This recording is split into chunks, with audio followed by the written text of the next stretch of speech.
Welcome to the Think Like a Saver, Tackling Debt Town Hall.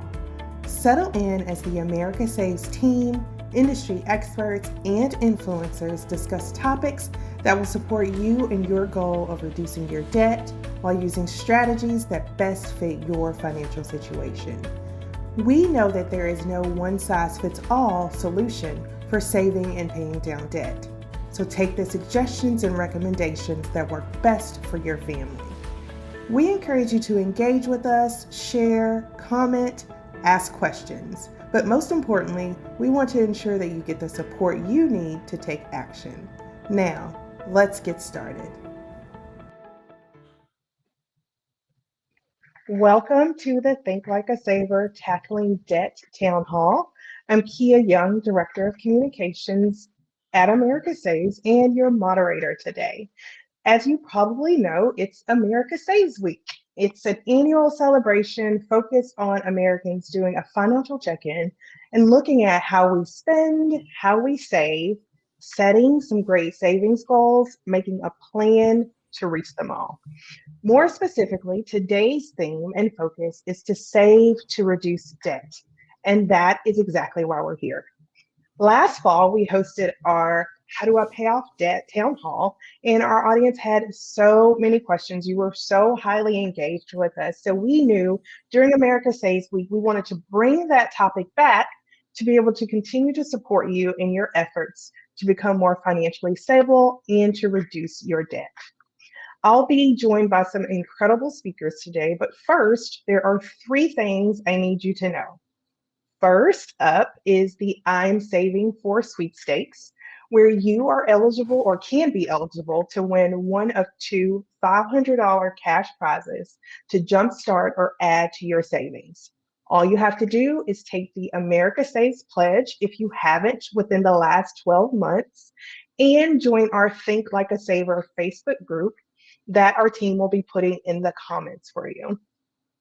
The second thing I need you to know is that everyone watching has an opportunity for you to get free financial coaching and counseling thanks to our friends over at AFCPE and the Yellow Ribbon Network. Again, the team will be putting all of that information where you can access free financial coaching and counseling in the comments. The third thing I need you to know is this. When you are paying down your debt, you are saving. This is something that America Saves loves to shout from the rooftops because it's so true. I want you to meet the Marquez family as they share exactly how they are paying down their debt and saving at the exact same time.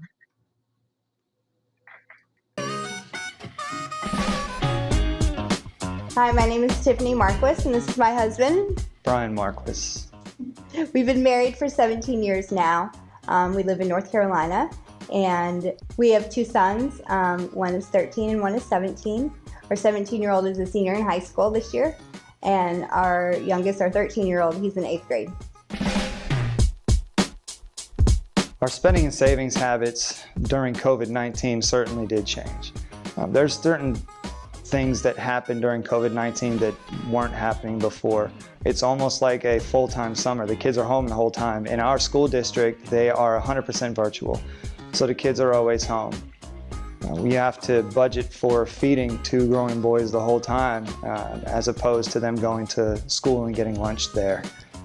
We don't go out as often as we were, so you're definitely saving there, and that allows us to put money towards debt. And spending money towards debt isn't necessarily spending in my eyes. It's actually saving, because now you're buying down that interest. You're buying down on that principal that you owe. And we've actually been able to pay off debt faster during COVID-19 than we were able to previously. The feeling I get when we pay off debt is a sense of pride. Knowing that I have a goal, that we have a goal, and we met it just makes me proud. One piece of advice that I would give to people who are trying to manage debt is to knock out the little ankle biter debt first. Those things, they're easy to pay off, and they do have their own interest that's applied to them, and that interest is eating into your pocket on a daily basis. knock out the little ones first, and then after you do that, go after the larger debt. Because if you can knock those out of the way, it's less interest that you're paying spread out amongst a bunch of things versus trying to pay off that one large thing while these other smaller things are still accumulating interest on you. Take the America Saves pledge and choose your savings goal by visiting americasaves.org. Okay, are you guys ready to talk about how to build your savings and reduce your debt at the same time? I hope so, because I'm going to be joined by my great friend, Chris Browning. Chris is a financial analyst by day and creator and founder of the popular podcast, Popcorn Finance. That's quite a tongue twister by night. Thank you so much for joining me, Chris. Oh, thank you so much for having me. No problem. So we are almost exactly a year into the pandemic, into the financial crisis that has been brought on by the pandemic. And there was a recent study that said 70% of people, of Americans, are ready to get serious about their savings. I'm sure you have listeners from your community that's asking you often what they can do to become more financially stable. What are some of the things that you're sharing with them? Yeah, I mean, this is such a common question that's going around right now. And for me, the starting point is you need to build a strong financial foundation. And to me, that means you're going to do that through saving and reducing your debt. And I think sometimes the importance of saving gets overlooked because there's so much in the news these days. You hear about all these investing apps and cryptocurrency and all these things that sound exciting and new, but saving and paying down debt is still going to be the foundation of your total financial life. And I know when I think back to my past, my wife and I, we had around $27,000 worth of debt that we got into right when we got married. And I was so single-mindedly focused on paying down that debt that we didn't have anything saved. My whole goal was like, I have to pay this off. That's the most important thing. But every time there was an emergency, we went right back into debt. It became this horrible cycle. And so I think that's why it's so important to do both at the same time. And when you're looking at the savings side of things too, I think it's great to just break it up into two buckets. I like to think of it as a short-term bucket and a long-term bucket of savings. And your short-term is for the things that may come up in the near future, those emergencies that pop up that you don't expect. But then also I like the long-term area because that's where you get to dream a little bit and think about the things that you really care about for your future, whether that's buying a home somewhere down the road or even just looking towards retirement and what you want the back half of your life to look like. All great things. That's so true about being so single-mindedly focused on paying off your debt, and then something big happens, and you have to turn back to your credit cards or a loan or Yeah. something to do that. So it's super important for you to do those things simultaneously. So we talk a lot at America Saves about how our savers since the pandemic are pretty much in three categories financially. There's the first group who has either lost their incomes, well, they have lost their income, and they had savings, but it's dwindling down, right? They've had to spend down their savings over the past year. We have that second group, and they have steady income, but they didn't have savings, right? And so this is a bit of a wake up call for them of like, oh, I need to be better prepared and have some savings. And then there's the third group who, for whatever reason, has more income than they did before a year ago, before the financial crisis, whether they're business owners or maybe we're making more through the unemployment additions. So can we talk a little bit about how each group should approach saving and reducing debt at the same time? So, Chris, from your perspective, what advice would you give group one? So they're still trying to get back on their feet, shore up those savings that they've had to spend down. How should they practically approach saving for an emergency while paying down any debt that they have? Mm. I think for this group, I think the first thing that I always say is just to give yourself some grace and a break, because I mean we're still in a pandemic, and so much of what has happened was completely out of your control. There's nothing we could have done to really adequately prepare for this. It was just at such a large scale. No one saw this coming. So first, give yourself some grace for the situation that you may find yourselves in, because there's so many other people just like you. And I think within this group, like you mentioned, there's actually two groups. There's those who experience a loss of income but are now starting to recover, and then there are those who are still experiencing this loss. It has not stopped for them. So if you're in this first group, I think one of the biggest things is as you start to recover, you get back to work, you're starting to bring in a regular paycheck again. I think it's building back up those reserves, whatever you had to spend down just to keep things going, to pay your rent or your mortgage or to keep your utilities going. Whatever you had to deplete, I think your biggest goal is to get that back up. And even if it is just looking at putting $500 back into an emergency fund, that's a great place to start because you're going to have emergencies. Things are going to happen, and having that little cushion there, even if it is 500, even if it doesn't feel like that's a lot, that can be significant when unexpected expenses pop up. And then also, I'd say be proactive in reaching out to anyone that you may owe, like any lenders, anyone that you had to pause payments on during that difficult time. Also check back at them and just be proactive and keep those lines of communication going. If you're in the other group where you're still missing your income, whether it's all of it or just a portion of it, I know right now the whole thing is just keeping your head above water. So I would also say be proactive and make sure you're still speaking with your lenders, your landlords. Let them know where you are. Let them know what the status is and try to come to an arrangement. So that way it's not a surprise or you don't want anything unexpected to pop up. And also one resource I found for individuals, you can also go to 211.org or dial 211 from your phone to get other resources and help that maybe can help keep you stable, find resources for food and other things while you're still dealing with this loss of income. All really great tips. And I know for that first group who's had to spend down their savings and are starting to look back to get their savings back to where it was, you kind of come attached to your savings account, and watching it dwindle down is really hard. And then you need to give yourself grace. Like you said, it took you a long time to get your savings to that point. And so it may take you, that same amount of time to get it back to where it was. But like you said, starting with that $500 goal and then continuing to expand on it is super, super a great way to kind of kick off or re-jumpstart your savings. So let's talk about that second group. They're making the same amount of money that they were, but they hadn't prioritized savings before, and now they're ready to go.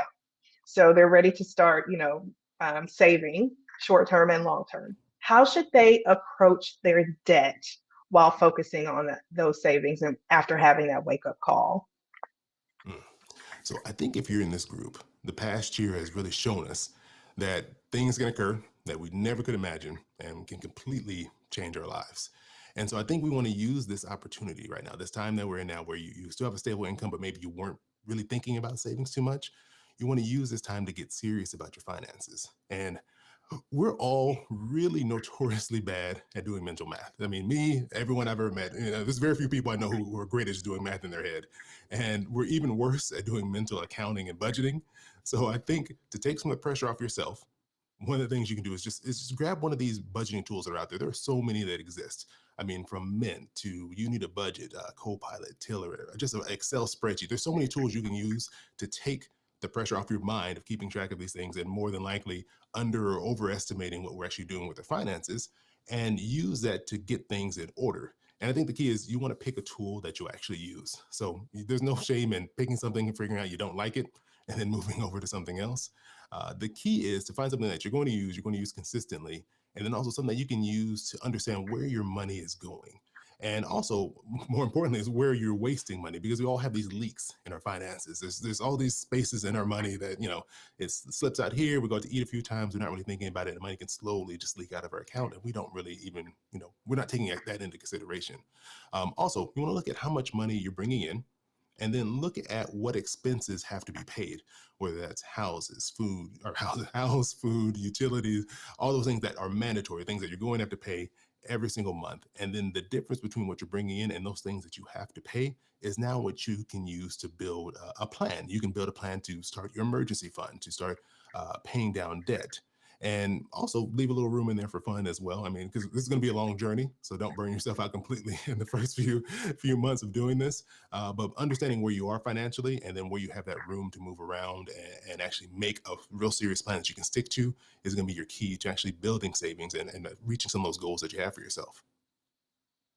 Really great tip. Love the tip about finding the right tool for yourself. It's very strategic, right? If you have a tool that you don't love, then you won't use it. And so one of the tools that our savers really enjoy at America Saves is our spending and savings tool. It helps you kind of look at everything within your finances, even the fun stuff that Chris was talking about. And so our team will put that in the comments for you guys to see if on your quest to finding your perfect tool, maybe the spending and savings tool by America Saves will be the one for you. It's super simple and low tech. So, third group, Chris, this group has more income than they have and maybe even a heftier savings than before. What should they be doing with that extra income that they now have in their possession? So if you're in this group, as I've mentioned already, things can change in an instant. And you have an amazing opportunity right now to make some huge progress towards your goals. And so for me, I'm like, I don't want you to waste that opportunity. I want you to take advantage of where we are, where you have this ability to move quickly towards saving or paying down debt. So if you're like many of us, there's tons of us who have had credit card debt. The average American has somewhere around $6,000 in credit card debt. The number's constantly changing. The median interest rate somewhere around 19%. So that would mean that for every $100 you have in that credit card debt, it could cost you over $20 a year. And so if you have around $6,000, you're looking at over 1.2 or $1,200, I should say, $1,200 every year that you're paying in interest. So this is a point where you can make some serious impact, where paying down debt is also the same thing as saving. You're saving yourself tons of money if you can take some of this extra income that you have coming in and start aggressively paying down this debt. Another thing you can think about is, if you have been wanting to save and you haven't really gotten into the habit of doing that, start looking at your future. And even if that is thinking about your retirement, which can seem so far away and something that seems so abstract to some of us, it's going to happen. You're going to want to get to that point in life where you're no longer working. And so just think about how you can start shifting some of that extra money to also start saving for the future, because $300 invested in your retirement every month over the next 30 years, you can end up with over $450,000, close to $500,000, just by putting seems like not a huge amount of money over time. Through the power of just investing that, you can end up with a really substantial sum. So don't downplay the power these small amounts can end up meaning for you in the long term. And I think when you're in this position where you have this money more than you had in the past, it's very easy to start shifting our lifestyle and spending more, and getting the things that we think we really want. But it's also to really think about those things that can make these significant long-term impacts for us, and really change our future and how our lives can look down the road. Love that. Love that you talk about retirement. So, yesterday was our Save to Retire Day. And what we really tried to focus on for our savers was not just to save for retirement. We all know that that's super important, but to actually think about the lifestyle that you want to live when you're retired, because there are a lot of people that are saving for retirement, but not saving enough for the actual lifestyle that they want to have. So, we had some really great blog posts and calculators by our friends over at AARP that we had for the day. So if you need some support with retirement, head over to americasaves.org. We have plenty of resources there for you. Okay, so Chris, some of our savers are saving for the very first time, right? They've had this wake up call since the pandemic. What are your very top tips for getting started to save while you're paying off debt? Your top tips? All right, my top tips for this would be, one, I think it's just so key to understand your financial life. Where is your money going? And are you happy with those decisions? And if not, you can start to look at where you can make changes. Also, if you have any debt, what are the terms of that debt? Who do you owe? How much do you owe them? When are payments due? Are there any other little fine details that you don't know about that would help you better understand that debt and how you can tackle it? The next thing I would say is automate wherever you can. I'm a huge fan of automation. And if you're anything like me, I can't be trusted to make transfers into my savings account manually every payday. I will forget, and it'll be 4 days later, and I realize the money has been spent on something else that I should have spent it on. So for me, it's going into your bank account, setting up those automatic transfers, or even going to your employer and setting up that split deposit and have that money go directly into a savings account without you even having the opportunity to mess things up. Because the more automatic these things can be, the more likely you are to keep up these habits. The next tip would be, if you get a tax return or you get a stimulus check, set aside a portion of that to kickstart your emergency fund. This is money that's coming in sometimes larger portions than we're used to it coming into our bank accounts. And now's a great time to use that to make big progress. Instead of maybe taking, a year to get to that point in your savings, you can do it all at once and then move on to other things that are going to be important to you. So also, don't forget about those periods of time where you may have larger amounts coming into your account. And my last tip for you would be, we all need some accountability in our lives. It's really hard to do this all on your own. So I would definitely suggest taking the America Saves Pledge. You can make it a goal of yours to save and reduce your debt, and then also have an accountability partner that's going to walk along this journey with you and help you keep in mind what your goals were and also keep moving forward in that direction. Well, thank you so much, Chris. You're such a great friend to America Saves, so we appreciate you. We appreciate how much you share about the America Saves Pledge and to your community as a resource. And thank you for sharing all your tips here with our savers today. I'm sure that they have plenty of takeaways and next steps so that they can get started with their saving while paying down their debt at the same time. So thank you so much for being here. Oh, thanks so much for having me. So next up, we are going to be talking about how to use credit responsibly. So we're talking about paying down debt, but there is a space for you to actually use credit as long as you do it the right way. So I am going to be joined by the great Robin Sachs Frankel and Rob Griffin. Let me introduce them to you.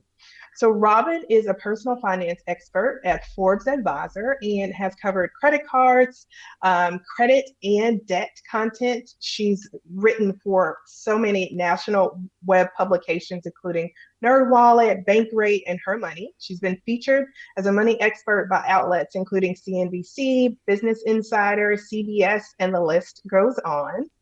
And then Rob Griffin is the Senior Director of Public Education and Advocacy for Experian. He leads Experian's national consumer education programs and works with consumer advocates, financial educators, media, and others to help consumers increase their ability to understand and manage their personal finances and protect themselves from fraud and identity theft. Thank you so much for being here, Robin and Rod. Thanks for having us. Of course. So let's jump into it. Chris just gave us some really great tips on how to save while simultaneously paying down your debt. But let's start with the basics, the different types of debt that exist. Rod, can you help us break those down, please? Sure. And I think there are 4 terms that you need to be familiar with.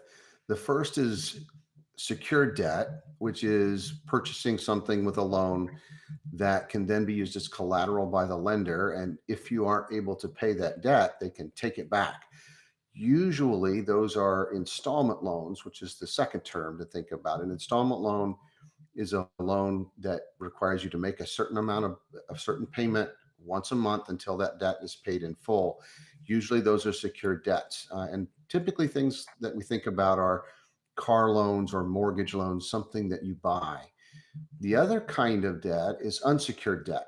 And that is debt where you're able to make a purchase, but there's nothing that the lender could take back to secure that loan. So usually that's revolving accounts or credit cards, fundamentally. Those are the 2 key components or 4 kind of terms to be aware of in your credit history. All of them are important. Installment loans help build a credit history if you're making those payments on time every month. Secured accounts are usually the largest debts that you will take on at any given time in your lifetime, and so are really important. Revolving accounts and unsecured debt or credit cards, those actually can have a significant impact on credit scores because there's free will involved. You get to decide how much you're going to charge each month and how much you're going to repay. So if you're using your credit well, You want to keep those balances on your credit cards as low as possible. If you're maxing them out, your utilization rate goes up, meaning your balance to limit ratio, and that's a huge sign of risk for lenders. So we want people to keep those balances low as possible, pay them on time, and it's going to help you build that credit history and have a positive credit score. And that's what's really important. So installment loans and revolving accounts are the most common you'll see.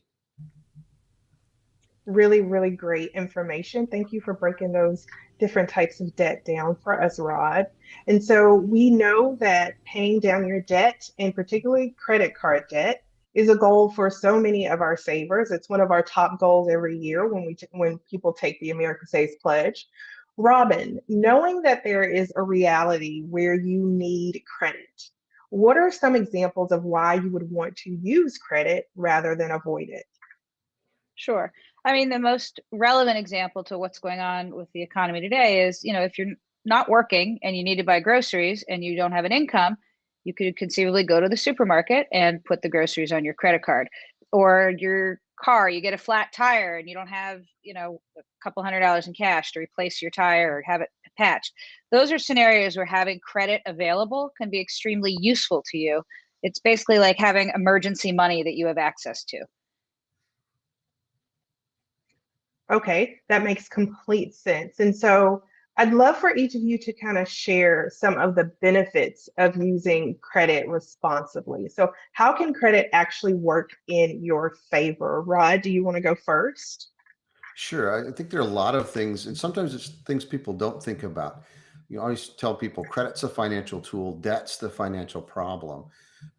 Having good credit can help you improve your financial situation, can actually save you money and help you save because you're not paying down the debts that you owe. So for example, if you have a credit card and you're using that credit card to get cash back or bonus points toward purchases or discounts on purchases or airline miles, but you're paying that balance in full each month and you're not paying interest, but it's giving you a financial advantage, that's should be used. It's a financial tool. It can help you through emergencies, but it can also be a tool to help you have better financial outcomes, so be more financially successful.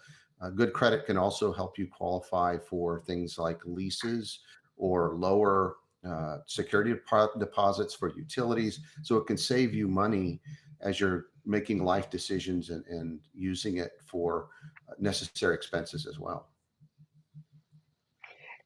Robin, what would you say? How can credit work in your favor?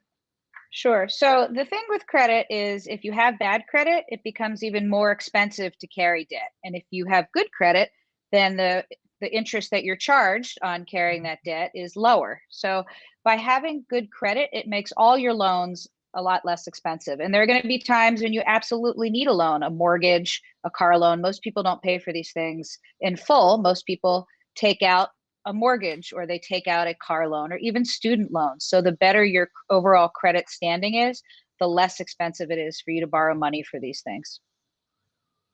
And I think that's the point that we're trying to drive home, is that you can't, even though you're paying down debt, you can't avoid credit altogether. You need a credit history to have a great credit standing. You will need it when it's time to buy a car, or buy a home. I mean, they look at, you can't, if you avoid credit altogether, then you still, even though you haven't used credit, won't qualify for these types of loans that you need, like a mortgage or a car loan. So thanks so much, Robin and Rod, for joining. I know our savers probably have plenty of questions, so you'll be back with us in the Q&A session in just a little bit.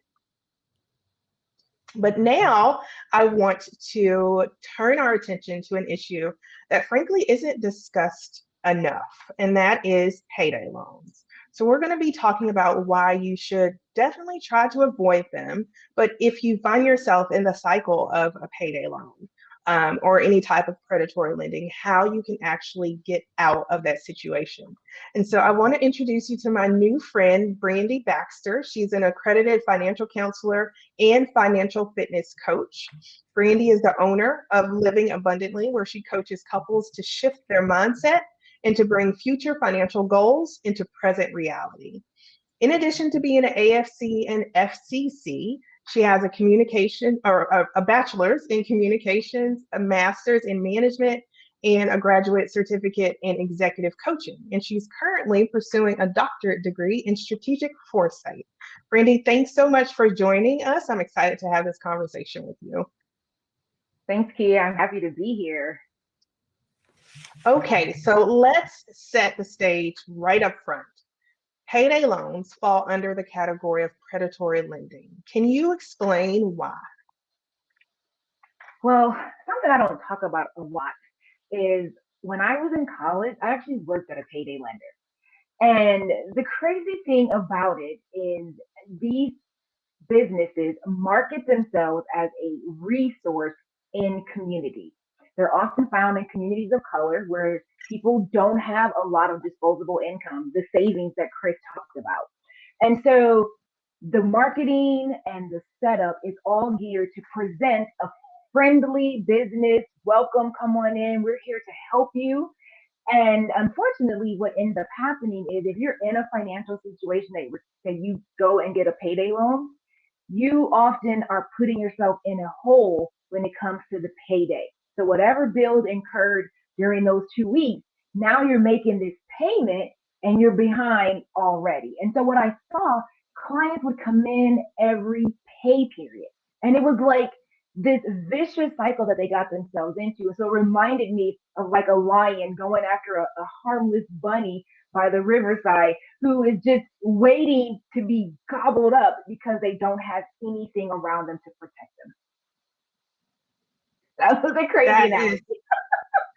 That's a really great analogy, but also really insightful that you actually worked with a payday lender. So you have this completely different perspective than most of us. And so knowing this and knowing the reason they exist is there are times where people feel backed against a wall, right?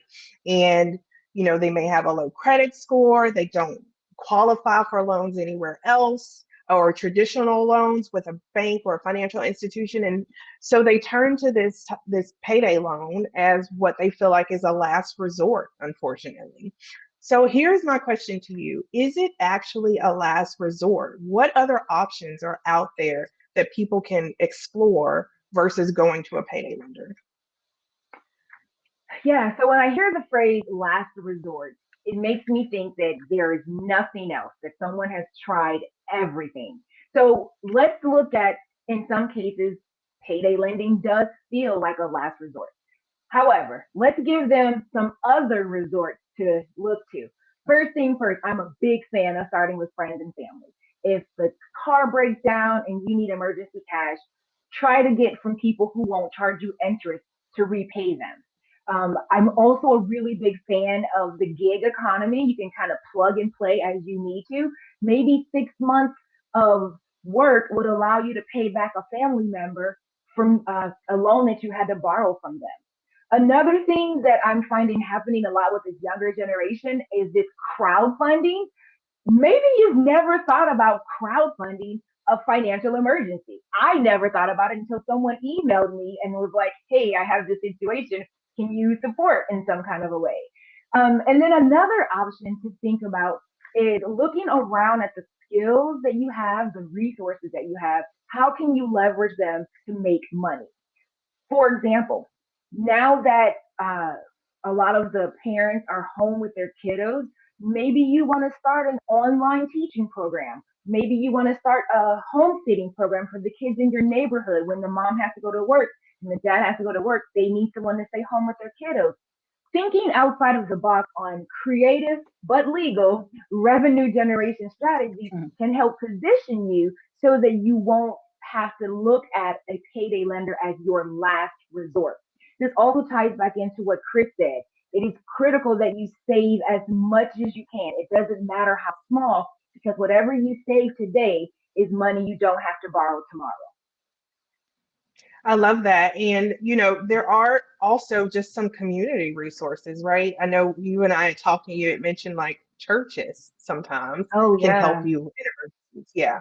Love the idea of like looking into your community.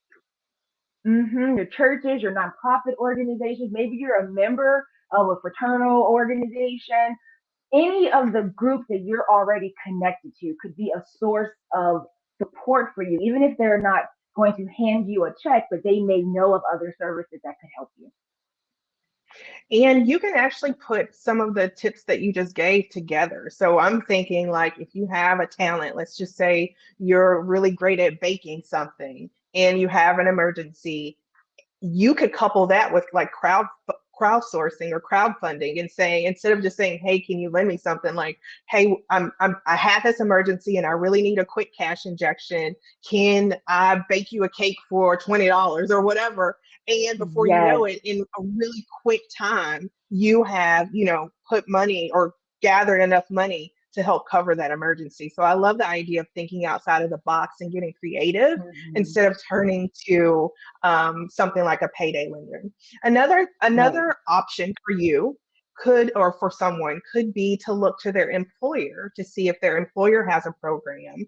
Now, Rachel Gittleman, she is the Financial Services and Membership Outreach Manager at Consumer Federation of America, or CFA. As you know, that's America Save's parent organization. She offered a few things to be aware of before you turn to your employer. So employers have these loans, but they may, appear to be affordable in small dollar loans, but they could actually end up costing just as much. Okay, so she says that you always want to check the fees associated with these products, whether there are other consumer safeguards like limits on the loan amount or ceilings on fees. You want to check for those types of things.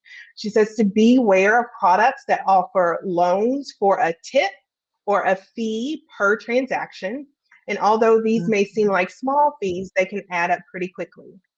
So some other options that she wanted to highlight, in addition to what Brandy said, is your credit union. Many credit unions have what they offer or what they call a PAL loan, a PAL loan, with interest rates that are 28% and an application fee. There are finance company and fintech installment loans with rates that are below 36%, which seems high, but it's actually lower than most payday lenders. And then negotiating forbearance agreements with your landlords, merchants, utilities. I mean, all of our experts have said, talk to your creditors. Don't, bury your head in the sand. Talk to them and see what options they have for you, and maybe that will free up some of your money so that you can take care of whatever that other emergency is. So Brandy, the mindset here is to embrace avoiding payday loans at all costs if possible. But if there's someone out there that's listening right now who's already in the payday loan cycle, what can they do to get out of that cycle right now? Well, the first thing I would tell them is take a deep breath. It's okay. I know all of the stuff in the financial media is anti-payday loan, and that can sometimes bring about a feeling of shame, and you don't want to ask for help. So first thing first, take a deep breath. Second thing, look at the total amount that you owe, not just the amount that you have borrowed. Oftentimes fees are added, extra costs are added. So how much do you owe? Then you want to figure out, can you afford to not go back to the payday lender? Then you can start making installment payments on what you owe them. They're probably going to tack on fees, but you can still continue making payments. But the best option of all is to look for a cash infusion. This is where those strategies we talked about a moment ago really can help you, because let's say you have your tax return or you have the stimulus check and you didn't need it, or don't have to use it right away, I should say. You can then take that money and apply it toward your payday loan so that it's totally paid off. But the very first thing you really want to do is get yourself to a position where you don't have to continue borrowing that money from the original lender.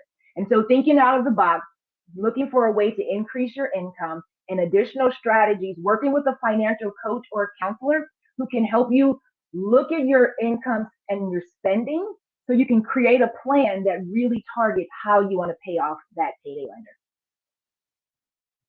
Really, really, really great tips. And I mean, this is kind of the perfect time to get out of that cycle, right? With everyone getting their tax refunds and having received the stimulus.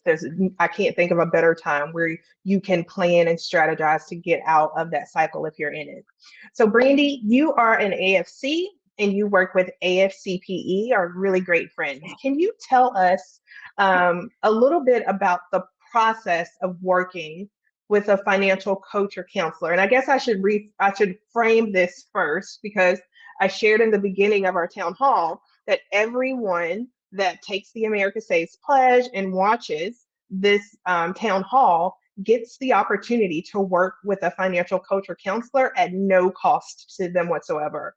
But sometimes that can feel a little intimidating, especially if you're like, well, I don't have a lot of money. Why would I want to work with a coach or counselor? So could you tell us a little bit about what it's like working with the coaches and counselors that they'll actually be working with through AFCPE if they sign up? Yeah, certainly. So first thing first, I cannot speak for every financial counselor or coach, but I can speak for myself and the coaches and counselors that I know personally. And what I know is that we approach this work from a heart of service. We want to be there for people who feel like they cannot go to a financial planner, or people who don't feel that they know enough about how to manage their finances. So you will receive a few things when you work with a counselor and a coach that's AFCPE trained. You'll work with someone who has the knowledge, because we invest a lot of time in education to make sure that the information we provide you is current and relevant.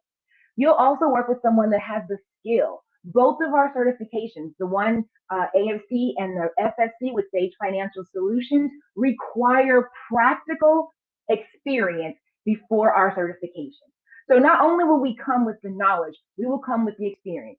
But lastly, you're going to work with a professional who puts your best interest, who provides information, content, and coaching to help move you from point A to point B in a way that serves you and your family.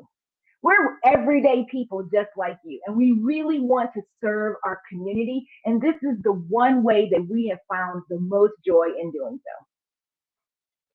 I love that. And we have been so excited to partner with Yellow Ribbon Network and AFCPE to offer that free financial coaching and counseling. We've had really great feedback from our savers who, I mean, we get emails at least weekly from our savers saying what a great experience they're having and how helpful it was. So we would encourage you. Our team, of course, will be putting the links on how you can sign up for free financial coaching and counseling. Of course, you want to let them know that America Saves sent you. Brandy, do you want to stick around for a few more minutes during our live Q&A and answer some of our savers' questions? Certainly. Absolutely. Okay, so let's do it. Let's get to our Q&A. So our team has been compiling some questions that we're getting from our savers, and so I am going to ask them, and feel free to jump in if you have some answers for us, okay? So the first question that I'm seeing is, what should I pay back first? Should I pay back my credit card debt or student loan debt first? And then how big should my emergency fund be? Should it be a certain dollar amount or a particular percentage of my annual income? Let's start with Robin. I feel like that first one about credit card debt and student loan debt was right for you. So what is your tip for that, or what is your answer? So if you have multiple credit card debts, which is what I'm assuming they're referring to, basically you should try to pay down the most expensive debt first. I mean, you know, the more expensive debt is going to cost you more to hold in the long run. I mean, that's the general rule of thumb. If you have one credit card that has an extremely low interest rate, and you have another credit card that has an interest rate well above the average, you know, maybe it's at 25% or something, you know, it's just simply going to cost you more to hold on to that debt. You know, any progress you can make towards paying down debt, though, is going to be a benefit in the long run. Really great tips. Anyone else have anything to add to that, or did Robin cover it? Good. Honestly, I'm guessing. that it's important to get the win too. So maybe have a strategy where you attack the debt from both ends, targeting the most expensive one first, and then after that, target an easy one so you can get that win, that emotional high, which will continue your momentum on your goal. Yep. I actually wanted to add something though, because we are in a pandemic. If you have to choose between credit card debt and student loan debt and you don't have an income right now, you should reach out to your lenders. I know right now many student loans are on pause. It kind of depends who holds it.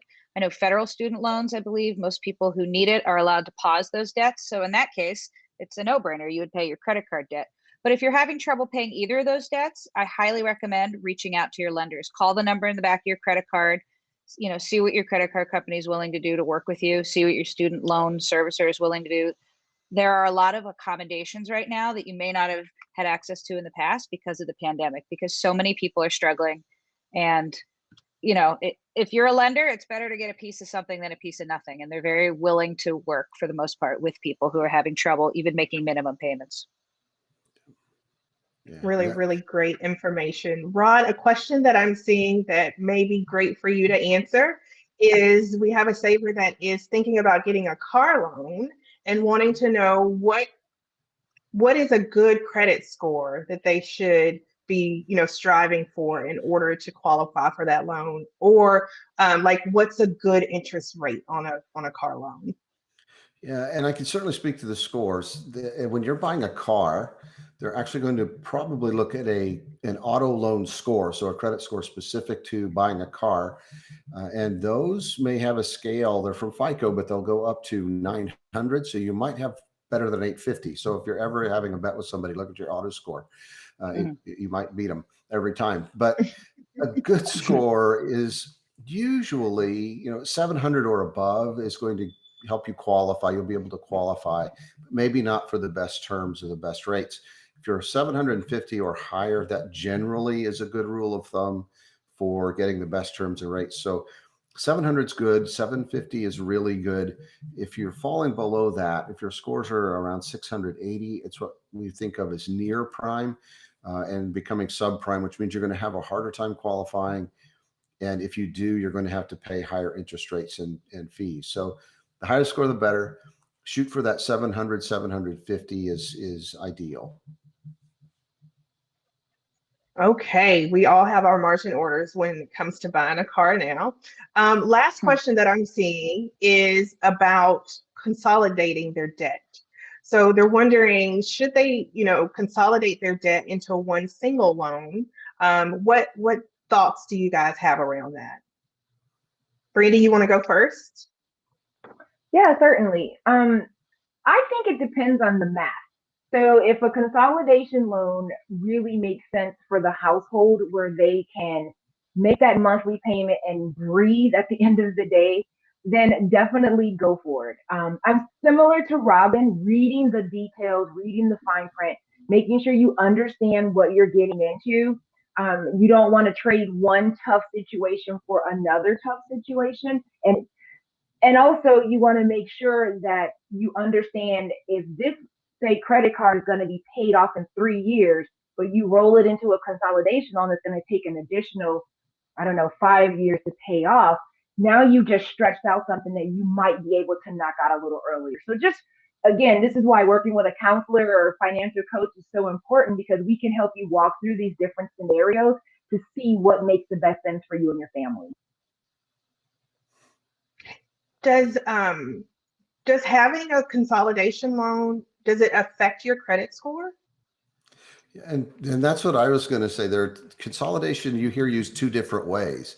If you get a consolidation loan that pays off all of the debts that it's consolidating, so they're reported as paid to your credit report, and now you just have one loan, that can help. I did that with my student loans. I did the whole student loan thing too.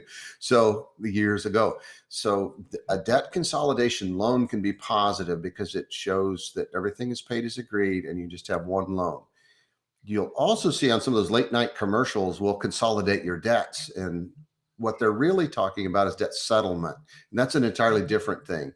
What they're saying is if you will consolidate your payments, you write us one check and then we'll distribute it. So you're consolidating it, but they're negotiating debt settlement, which means you're paying less than originally agreed. And that will be reported as settled on your credit report. And that will hurt your credit scores and could hurt them a lot. Right. So And really, just really adding on, Thanks for clearing that up, Rod. I want to just add something on to what Rod said. Sometimes some of these debt settlement companies will actually destroy your credit because they'll tell you to stop paying your creditors while they renegotiate things. And obviously you don't pay your creditor, your credit card company or your auto lender isn't going to say, oh, they're working with a debt settlement company, I'll just sit back and wait. They're going to say, you're not paying us. We're going to record on your credit report as not paying.